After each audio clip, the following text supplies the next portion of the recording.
Сәлеметсіздер ме оқушылар? Бүгінгі сабақ кестесімен таныстырып өтейін.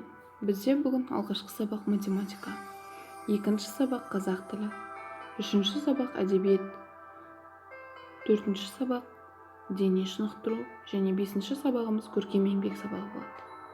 Ендеше математика пәнінен қоршаған орта бөлімінің өткенді бекіту сабағын бастаймыз. Өткенді бекіту тақырыбының 108-109 сабақтарын өтетін боламыз. Дәптерімізді ашып, 10 сәуір өткенді бекіту деп жазамыз. Сабағымыздың мақсаты екі амалдан артық жақшалы және жақшасыз әріпті санды өрнектерді салыстыру. 2-3 амалды жақшалы және жақшасыз өрнектерде арифметикалық амалдардың орындалу тәртібін анықтау, олардың мәнін табу. Ендеше бірінші есебімізге мән берейік.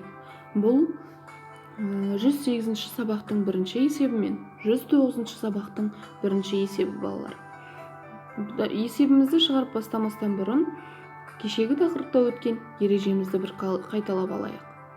Жақшасыз өрнектерде ең алдымен көбейту немесе бөлу орындалады және амалдар солдан оңға қарай орындалады. Ал жақшалы өрнектерде ең алдымен жақшаның ішіндегі амалдар орындалады және содан кейін сыртындағы амалдар солдан оңға қарай алдымен көбейту немесе бөлу, ал содан кейін қосу мен азайту амалдары орындалады. Ендеше тапсырмамызды бастайық. Біз қазір 108 сабақтың бірінші есебін ауызша қайталайтын боламыз. Балалар, бұл жерде көріп тұрғаныңыздай есептердің орындалу ретімен орындау керек. Яғни солдан оңға қарай орындалу ретіне байланысты алдымен көбейту амалдары, көбейту немесе бөлу амалдары, содан кейін қосу мен азайту орындалады. Яғни 5 пен 9-дың көбейтіндісінің мәні 45-ге тең. 7 мен 3-дің көбейтіндісінің мәні 21-ге тең.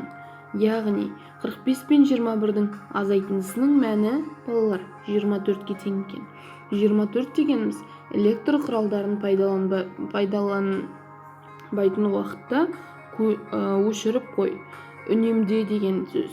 Балалар, шынымен де бостан босқа электр құралдарын жағып, оларды босқа жұмсамайық.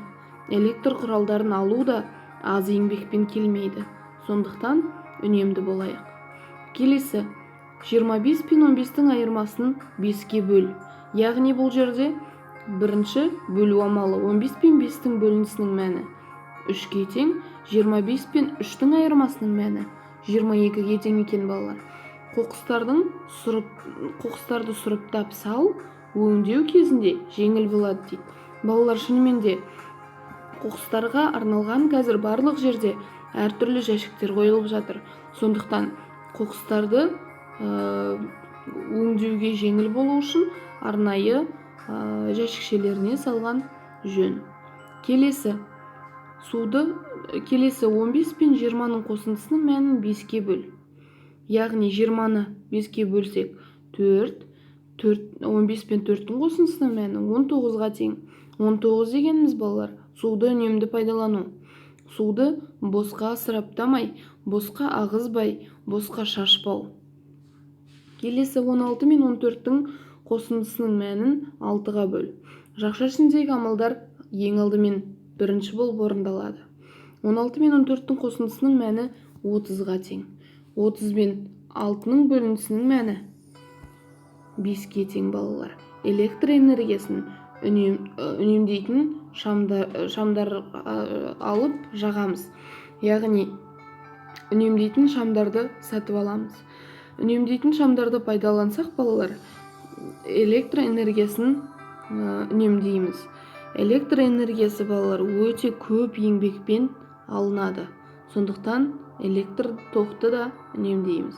Келесі 32 мен 12-ның айырмасының мәнін 2-ге бөл дейді. Бұл жерде балалар алдымен 12 мен 2-ні бөліп аламыз. 12 мен 2-ның бөлінісінің мәні 6-ға тең. Ал 32 мен 6-ның бөлінісінің мәні, 6-ның айырмасының мәні 26-ға тең екен. Полиэтиленді пакеттерден бас тартып, матадан тігілген сөмкелерді пайдалан дейді. Балалар, шынымен де полиэтиленді пакеттер әртүрлі заттардың құрамынан жасалатын болғандықтан аздап зияны бар. Ал матадан жасалған матадан тігілген сөмкелерді ұзақ қолдануға болады. Және де ол оны жуу, оны қайта ұстау қиындық туғызбайды. Келесі 16 бөлінген жақша ішіндегі 4 пен 2-ның көбейтіндісі. Яғни балалар, жақшаның ішінден орындап аламыз. 4 пен 2-ның көбейтіндісінің мәні 8-ге тең. 16 мен 8-дің бөлінісінің мәні 2-ге тең екен. Көшеттер отырғыз дейді. Балалар, осы есептеген есептеріміздің барлығы 108-ші сабақтың бірінші есебі.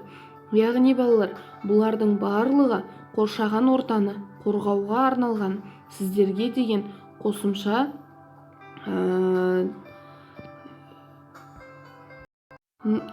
нұсқаулықтар балалар. Ендеше 109-шы сабақтың бірінші есебін орындап бастайық. 2 мен 5-тің көбейтіндісінің мәніне 1-ді қос дейді. Оның мәні 2 мен 5-тің қосындысының мәні 10-ға тең. 10 мен 1-дің қосындысының мәні 11-ге тең екен балалар. 11 дегеніміз табиғи ластану. 109-шы сабақтың бірінші тапсырмасында балалар ауаның ластану көздерін анықтаймыз.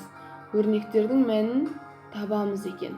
Яғни бұл табиғи ластану түрін. Біз табиғатты ластамау үшін жаңағы алдындағы айтылған нұсқаулықтарды пайдаланғанымыз жөн. Табиғатты ластамағанымыз жөн. Табиғатты қорғауымыз керек балалар.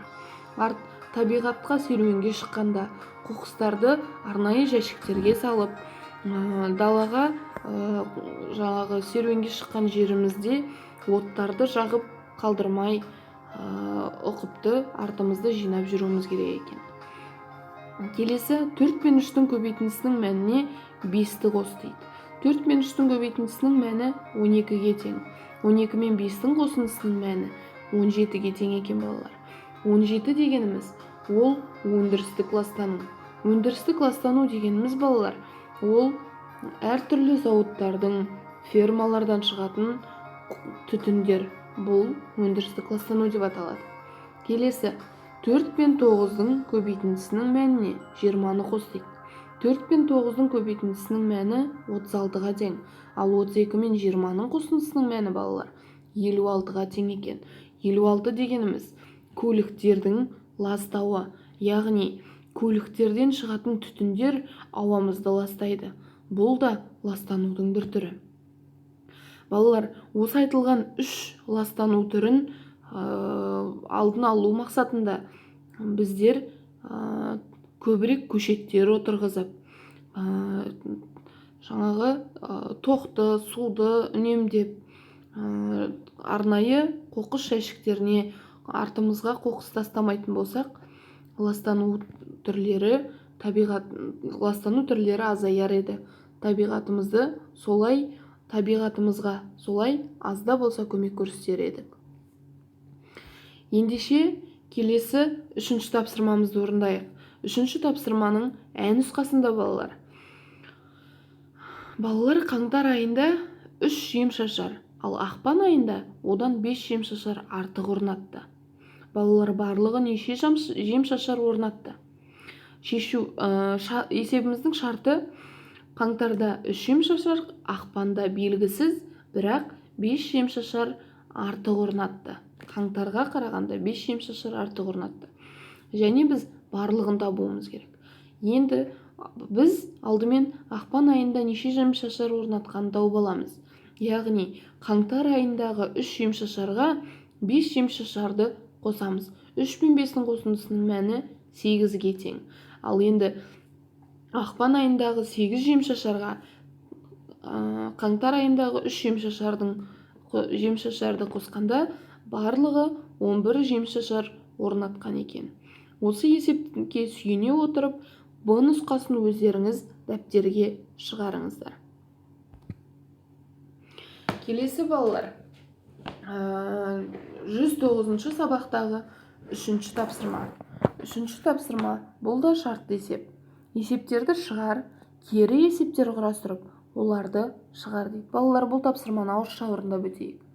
Автокөлік бір жұмыс күнінде ауаға шамамен 9 кг пайдаланылған газды шығарады. 4 автокөлік бір күнде ауаға неше килограмм пайдаланылған газ шығаруы мүмкін? Бір автокөлік 9 кг, 4 автокөлік белгісіз. Бұл есеп балалар көбейту амалымен орындалады. 9 мен 4-тің көбейтіндісінің мәні 36-ға тең. Жауабы: 4 автокөлік бір күнде ауаға 36 кг пайдаланылған газды шығаруы мүмкін. Кері есепті дәл осы есепке қарай отырып құрастырамыз. Бұл есепте біз бірінші шығарған есебіміздің мәнін аламыз. Яғни 4 автокөлік 36 кг, ал бір автокөлік белгісіз. Дәл осындай шешуін 36 мен 4-тің бөлінісінің мәні 9 кг. Сонда бір автокөлік күніне 9 кг пайдаланылған газды шығарады деп есебімізді ауызша түсініп өтейік. Келесі 5-ші есеп балалар. Карточкалардағы өрнектерді пайдаланып теңдіктер және теңсіздіктер құрастыр дейді. Балалар, бұл теңдіктер мен теңсіздіктерді дәптерлеріңізге жазып алыңыздар. Теңдіктерге балалар 6 мен 3-тің көбейтіндісі мен 9 мен 2-нің көбейтіндісі келеді.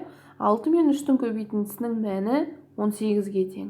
Ал 2 мен 9-ның көбейтіндісінің мәні де 18-ге тең.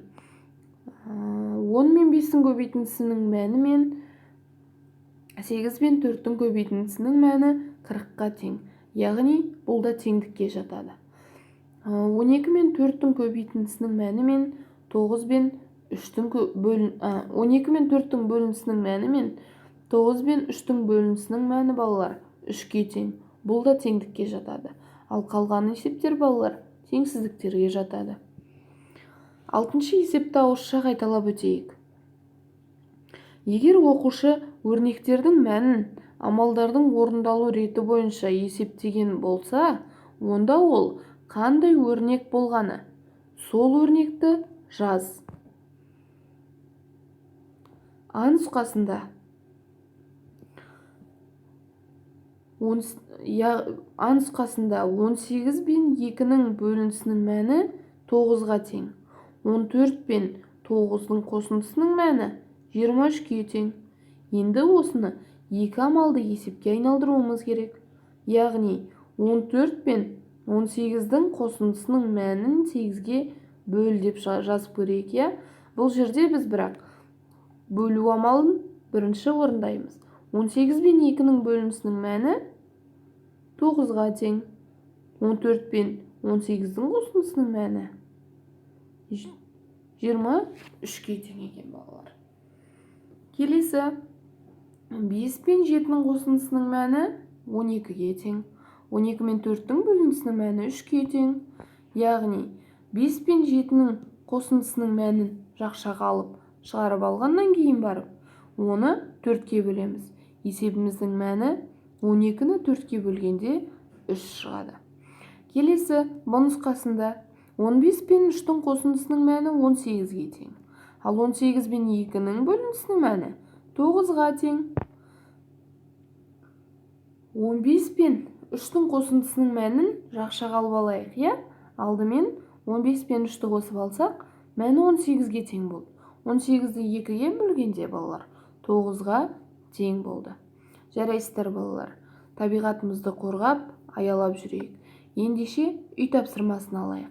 Үй тапсырмасына балалар 108-ші сабақтағы 108-ші сабақ балалар бізде 13-ші беттегі 4-ші есепті баған түрінде есептеп, дұрыстығын тексеріп жазыңдар. 13-ші беттегі 4-ші есепті баған түрінде дәптерімізге жазамыз. Сау болыңыздар балалар.